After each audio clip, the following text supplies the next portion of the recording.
আসসালামু আলাইকুম। Jobs addition চ্যানেলের পক্ষ থেকে আপনাদের সকলকে জানাই স্বাগতম। আজকে আমরা আলোচনা করব খাদ্য অধিদপ্তরের অফিস সহকারী কাম কম্পিউটার মুদ্রাক্ষরিক 2025 সালের এমসিকিউ প্রশ্ন সমাধান নিয়ে। যারা এই চাকরির পরীক্ষায় অংশগ্রহণ করেছেন কিংবা আগামীতে প্রস্তুতি নিচ্ছেন তাদের জন্য ভিডিওটি হবে খুবই গুরুত্বপূর্ণ। তাহলে চলুন শুরু করা যাক। হাজার বছর ধরে আমি পথ হাঁটিতেছি পৃথিবীর পথে, চরণটি কার লেখা? গ. জীবনানন্দ দাশ। বাংলা চিরস্থায়ী ভূমি ব্যবস্থা প্রবর্তন করেন কে? খ. Lord Cornwallis. Stunning is a synonym of গ. বিউটিফুল।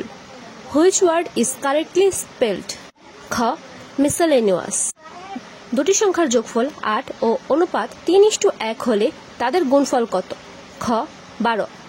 বাংলা ভাষার মৌলিক সংখ্যা কয়টি? ঘ. 4টি। বাংলা ভাষার চলিত রীতির উদ্ভাবক কে? খ. Pramatha Chaudhuri. By all means গ. সার্টেনলি। নিম্নের যুগল শব্দের কোনটি সঠিক? খ. দুর্নীতি, মুমূর্ষ। শিশু যে ভাষা প্রথম শিখে তাকে কি বলে? গ. মাতৃভাষা। কপালকুণ্ডলা উপন্যাসটির লেখক কে? ক. Bankimchandra Chattopadhyay. What is the meaning of idiom, bag and baggage? ক. Living nothing being. সমকোণী দ্বিবাহু ত্রিভুজের ভূমি সংলগ্ন কোণের মান কত? ক. 45 degree. Which of the following is correct? ঘ. I felt very bad that day. 1 থেকে 20 পর্যন্ত মৌলিক সংখ্যা কতটি? খ. 8টি। সাজের মায়া কবিতাটির রচয়িতা কে? খ. বেগম সুফিয়া কামাল। কোন ইউরোপীয় ভারত আসার জনপথ আবিষ্কার করেন? গ. Vasco da Gama. কম্পিউটারের ব্রেন বলা হয় কোনটিকে? ক. Microprocessor. He said, I know him well because I used to live with him. Choose the correct indirect speech. G. He said that he knew him well because he used to live with him. If the sentence is a universal truth or habitual fact, the tense will be খ. Present indefinite tense. যিনি বক্তৃতা দানে পটু তা এক কথায় তাকে কি বলে? গ. বাগ্মী। বঙ্গভঙ্গ হয় কত সালে? ঘ. 1905। ডাক্তার আসিয়া দেখিল রোগী মারা গেছে, এর সঠিক ইংরেজি অনুবাদ কোনটি? গ. The patient had died before the doctor came. বাংলাদেশের পূর্ব সীমারেখা অবস্থিত? খ. ভারত ও মিয়ানমার। আমার সোনার বাংলা গানটির সুরকার কে? ঘ. রবীন্দ্রনাথ ঠাকুর। কেচে গন্ডুস বাগধারাটির সঠিক অর্থ কোনটি? ঘ. পুনরায় আরম্ভ। Identify correct passive voice. ক. 5 men were arrested and 1 was fined. 3 bigha corridor কোন জেলায় অবস্থিত? খ. লালমনিরহাট। ওয়াইফাই মিন্স ঘ. Wireless Fidelity.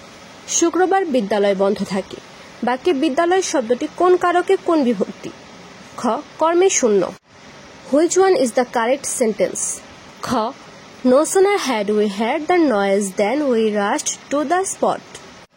12 বর্গ কিলোমিটার একটি ত্রিভুজাকার জমির উচ্চতা 4 মিটার হলে তার দৈর্ঘ্য কত? গ. 6 metre. Which pair of words is correct? গ. Assessment, committee. Which one is correct? ক. ডায়রিয়া। কোন ব্যক্তি একাধারে কবি, স্থপতি, চিত্রকর ও ভাস্কর? গ. Michael Angelo. বাংলা সাহিত্যের প্রাচীন নিদর্শন কোনটি? গ. Charyapada. I am looking forward to hear from you. Choose the right form of verb in the bracket. গ. hearing. স্রোতের অনুকূলে একটি নৌকা 4 ঘন্টায় 36 কিলোমিটার পথ অতিক্রম করে। স্রোতের গতিবেগ ঘন্টায় কত হলে স্থির পানিতে নৌকার গতিবেগ 6 কিলোমিটার পার ঘন্টা হবে? ক. 3 কিলোমিটার পার ঘন্টা। মন মাঝি শব্দটি? ঘ. রূপক কর্মধারয়। বাংলাদেশের জাতীয় পতাকার দৈর্ঘ্য ও প্রস্থের অনুপাত কত? বাংলাদেশের জাতীয় পতাকার অনুপাত হবে 10:6 বা 5:3। 5 টাকায় 8টি দরে আমলকি ক্রয় করে 6টি দরে বিক্রয় করলে শতকরা কত লাভ বা ক্ষতি হবে? খ. 33.1/3% লাভ। গুদাম শব্দটি কোন বিদেশি ভাষা থেকে বাংলা ভাষায় স্থান করে নিয়েছে? ক. পর্তুগিজ। কপল শব্দটির সমার্থক শব্দ কোনটি? খ. গাল। Fill in the blank with correct preposition.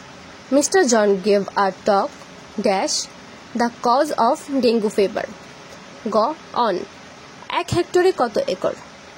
ঘ. 2.47 একর প্রায়। Choose the correct sentence. খ, অল আর কারেক্ট। একটি বৃত্তের ব্যাস 26 সেন্টিমিটার হলে তার পরিধি কত? ক, এটি 1.68 প্রায়। বৃত্তস্থ রম্বস একটি। ঘ, বর্গক্ষেত্র।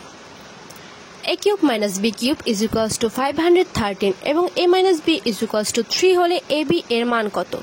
ঘ, 54। বসুমতী শব্দটির অর্থ কি? ঘ, ধরিত্রী। আশা করি ভিডিওটি আপনারা যারা আগামীতে প্রস্তুতি নিচ্ছেন তাদের জন্য অনেক কাজে আসবে। যদি আমাদের ভিডিওটি ভালো লেগে থাকে তবে অবশ্যই ভিডিওতে লাইক, কমেন্ট আর শেয়ার করবেন। আর পড়াশোনার সহায়ক আরও প্রশ্ন উত্তরের ভিডিও পেতে আমাদের চ্যানেলটি সাবস্ক্রাইব করতে ভুলবেন না। ধন্যবাদ।